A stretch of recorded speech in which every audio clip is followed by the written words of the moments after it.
मैं राजवीर गुंजन कुछ अनसुनी कुछ अनदेखी कहानियों के साथ एक बार फिर आपके बीच आया हूँ। तो चलिए सुनते हैं ममता मेहरोत्रा जी के द्वारा लिखित एक और कहानी, विश्वासघात।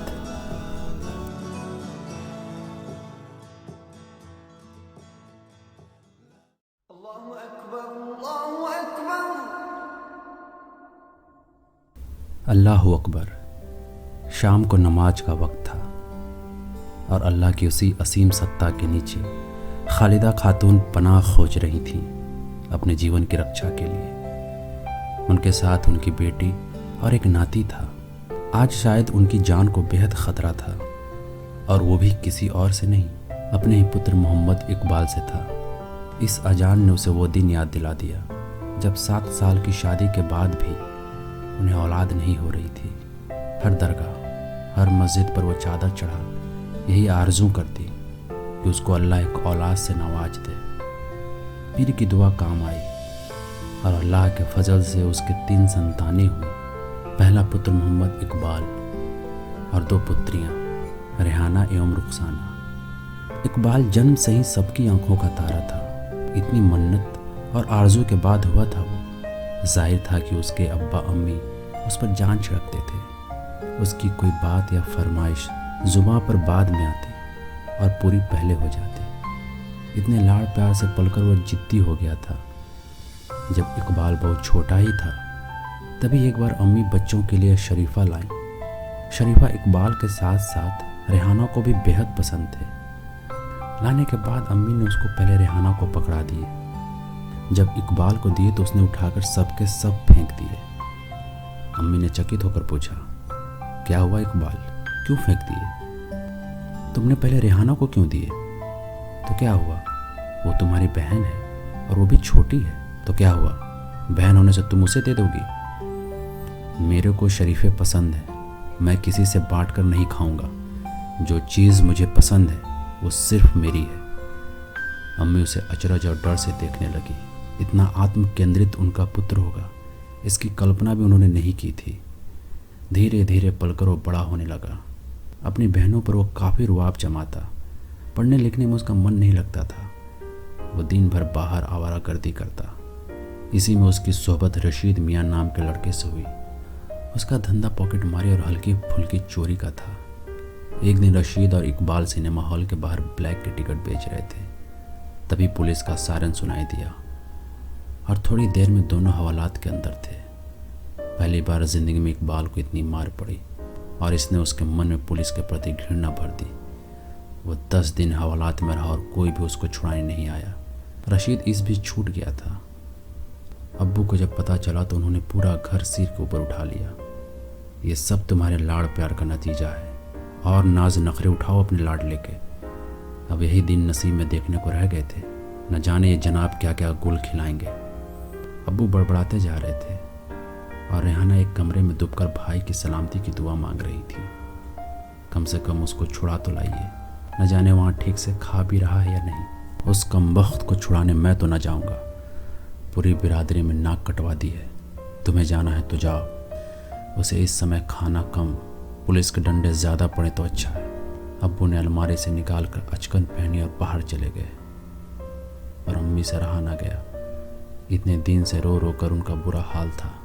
न खाना खाया जा रहा था, न ही कुछ करने में मन था। चुपचाप कुछ गहने पर्स में डाला और कोतवाली थाने पहुंच गई। इतने दिन में इकबाल का चेहरा उतर गया था। अम्मी को देख उसने नज़रें झुका ली। अम्मी ने चुपचाप थाने की कार्रवाई पूरी की और इकबाल को लेकर बाहर आ गई। आज अम्मी बहुत गंभीर थी। इकबाल चाह रहा था कि वो कुछ बोले, उसको डांटे, मारे, चीखें, चिल्लाएं, पर ऐसा कुछ भी ना हुआ। घर पहुंचकर अम्मी ने चुपचाप उसके सामने खाना रख दिया। उसका मनपसंद रोगन कीमा था और सेवई, पर उससे कुछ भी खाया न गया। उसकी बहन सहमी सहमी अंदर के कमरे से उसकी तरफ देख रही थी। शायद सर्कस का कोई नमूना था वो, जिसे सिर्फ देखने का ही मकसद था। उसे अब तक जो आत्मग्लानि थी वो क्रोध में बदलने लगी। ऐसा कौन सा उसने भयंकर अपराध कर दिया है कि सब उसे महान गुनहगार मान रहे हैं। कोई कत्ल वत्ल करके नहीं आया है, जो घर में सब उससे भयभीत हो रहे हैं। उसका मन किया कि माँ उसको एक बार सीने से लगाकर माफ़ कर दे, वो सब छोड़ देगा, पर ऐसा कुछ भी नहीं हुआ। अब्बू का भी खामोश व्यवहार रहा। ठीक है, जब किसी को भी उसकी चिंता नहीं तो उसे क्यों सबकी परवाह होने लगी। अब वो और उच्च श्रृंखल एवं उदंड हो गया। वक्त बीतता गया और साथ ही उसकी नागवार हरकतें। सोचती हूँ इकबाल का निकाह कर दूँ, परिवार की जिम्मेदारी पड़ेगी तो सुधर जाएगा। एक अच्छे परिवार से बदला का रिश्ता आया है, वे हमारी रेहाना को कबूल करने के लिए तैयार है। अगर हम उनकी शबनम को कबूल कर लें, तुम जैसा ठीक समझो, मैं ठीक ठीक पता कर लूँगा। और अब्बू ने पता लगा लिया कि वो गुजरात की एक अच्छी फर्म में अच्छे ओहदे पर है। फिर क्या था, दोनों भाई बहन का आनन फानन में निकाह हो गया। शुरू में सब ठीक गुजरा। अब्बास अकेले ही गुजरात चला गया।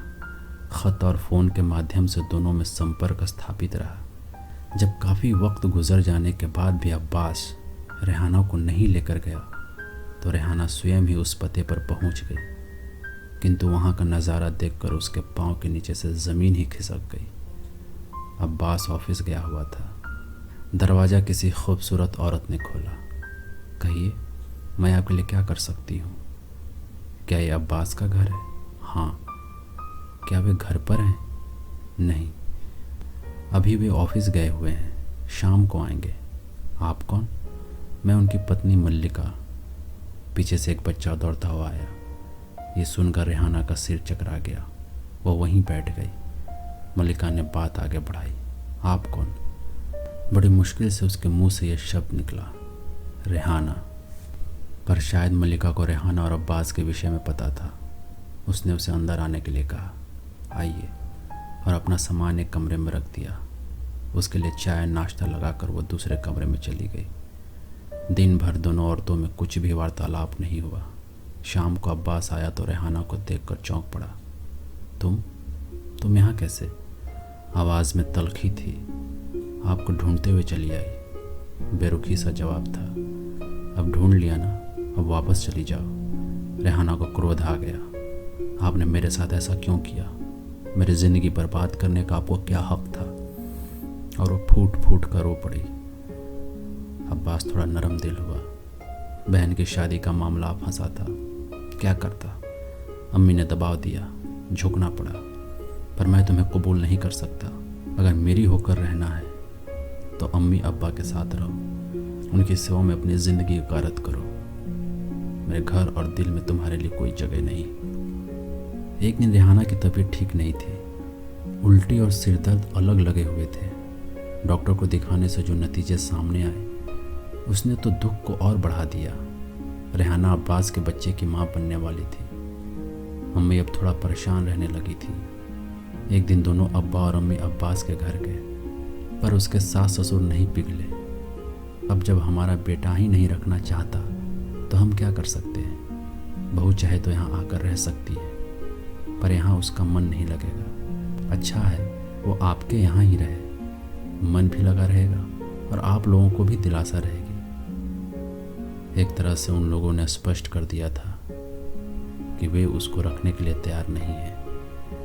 घर आकर अम्मी ने इकबाल और उसकी पत्नी से बात करनी चाहिए, पर दोनों ही मुकर गए। क्या अम्मी, आप चाहती हैं कि रेहाना अपनी ज़िंदगी में खुश नहीं है, तो क्या हम भी नाखुश रहें? बहू बोली। कैसी बात करती हो बहू? भला कोई माँ अपने बेटे का घर क्यों बर्बाद करना चाहेगी? पर कम से कम अपने भाई से तो बात करो। बहू तैश माकर बोली, मैं सब जानती हूँ। रेहाना खुश नहीं है तो हमारी भी खुशी आपसे देखी नहीं जा रही। भाई से क्या बात करें?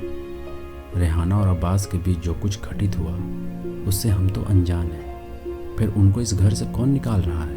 यहाँ पड़ी रहे? कौन उनके खाने पीने पर रोक लगी हुई है? बहू, ये घर उसका भी है। अम्मी थोड़ा दुखी स्वर में बोली। तो कौन सा ये घर हम अपना मान रहे हैं? वैसे भी कौन सी कदर है मेरी इस घर में? पर अम्मी को जो सबसे बड़ा झटका लगा कि इस पूरे वार्तालाप में इकबाल की मौन स्वीकृति अपनी पत्नी की तरफ थी। एक दिन शाम के वक्त अम्मी सिलाई की मशीन पर बैठकर कुछ कपड़े सी रही थी। अब्बू भी बगल में बैठकर ज़रूरी कागजात पर काम कर रहे थे। अजी सुनते हो, रेहाना का क्या होगा? होगा क्या? जो किस्मत में लिखा होगा झेलेगी। बहू का व्यवहार तो उसके प्रति बेहद उदासीन है, जब तब सुनाती रहती है। तो मैं क्या करूं? अब्बा ने गुस्से में कहा। बहू से अब जवाब तलब करें? अब यही दिन रह गए। मैं कब ऐसा कहती हूँ कि बहू से जवाब तलब करो? रेहाना का भविष्य भी तो हमारी जिम्मेदारी है। अम्मी थोड़ा चिंतित होती हुई बोली। तो तुम ही बताओ क्या करें? कम से कम उसके गुजर बसर के लिए कुछ पैसे जोड़ देते और इस घर का एक हिस्सा उसके नाम कर दे तो कम से कम चैन से मर तो सकेंगे। हमारी गलती का गुनाह वो भुगत रही है बेचारी।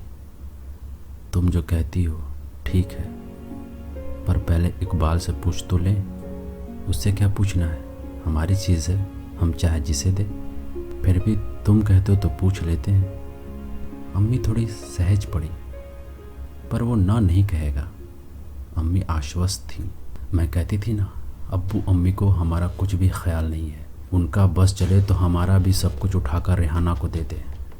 ऐसा कौन सा जुल्म हम लोग उसके ऊपर ढाए जा रहे हैं, जो अब संपत्ति भी उसके नाम कर रहे हैं? अरे मैं कह देती हूँ, देखना एक दिन वो इस घर पर राज करेगी और हम लोग सड़क पर दर दर भटकेंगे। रात भर का एक तूफान सा उस घर में मचा रहा। जब इकबाल ने बात बनते न देखी तो देशी कट्टा निकाल लिया। वो हवाई फायर करता हुआ रेहाना के कमरे की तरफ बढ़ा। न रहेगी ये चुड़ैल, न होगी कोई विवाद। उसकी पत्नी ने उसका हाथ पकड़ लिया। ये आप क्या कर रहे हैं? ऐसे तो खून का इल्ज़ाम आपके सिर पर आ जाएगा, जेल की सज़ा हो जाएगी। अरे जहाँ डरा धमका कर काम बन जाए वहाँ नादानी करने की क्या ज़रूरत? इसी बीच अम्मी रेहाना और उसके बच्चों को खींचती हुई घर से बाहर भागी। कहीं और ठिकाना न नज़र आया तो मस्जिद के बाहर पनाह ली। मौलवी जी ने उनको देखकर पूछा, क्या हुआ? आज यहाँ कैसे आना हुआ? इकबाल पर तो जैसे हैवानियत सवार है। वो रेहाना और मेरे खून का प्यासा हो गया है। अम्मी फूट फूट कर रो पड़ी। मत परेशान हो, उनकी पनाह में तो कोई दाग है ही नहीं, सब ठीक होगा। मेरे कमरे में आराम करो, मैं पुलिस को बुलाता हूँ। कुछ लोग आगे आकर बीच बचाव करने लगे। छोड़ो इकबाल, तुम्हारा क्या जाता है? आपा है, ज़रूरत में। तैश में आकर मौलवी से बोला, आप कौन होते हैं हमारे निजी मामलात में दखल अंदाजी करने वाले? अरे बड़ी हमदर्दी आ रही है तो अपनी संपत्ति दे दो, अल्लाह भला करेंगे। कुछ तो शर्म करो। एक तो गलती करते हो, दूसरे सीना चोरी। ज़्यादा भाषण वाषण मत दीजिए। उम्र में बड़े हैं तो लिहाज भी कर रहा हूँ, वरना क्या कर लोगे? कुछ लोग वाद विवाद बढ़ता देख बीच बचाव करने लगे। इसी बीच अचानक कट्टे से गोली चली और मौलवी साहब की टांग में जा लगी। भीड़ उत्तेजित हो गए, इकबाल को मारना शुरू कर दिया। अम्मी ये सब देखकर बाहर आई। उन्होंने देखा कि भीड़ इकबाल के ऊपर पीली पड़ी है। वो भीड़ को चीरती हुई इकबाल के ऊपर से ढक लेती है। मत मारो मेरे बच्चे को, मत मारो। क्या बेगम, उस बच्चे को बचा रही हो जो अभी चंद मिनट पहले तक तुम्हारी जान का प्यासा था? ये इंसान नहीं, हैवान है। इसका मर जाना ही बेहतर है। नहीं, अम्मी चीखी, ये इंसान है, ये मेरा बच्चा है, मेरी कोख से पैदा हुआ है, ये मेरी औलाद है। औलाद, इसे मेरे जीते जी कोई नहीं मार सकता। पहले मुझे मारो, तब इसको हाथ लगाना। बेटे को उसने चारों तरफ से कस के ढक लिया और फूट फूट कर रोने लगी। मैं इसकी माँ हूँ, माँ, ये मेरा लाल है, मेरा बच्चा। सुबह के अजान का वक्त हो गया था। लोग छटने लगे थे।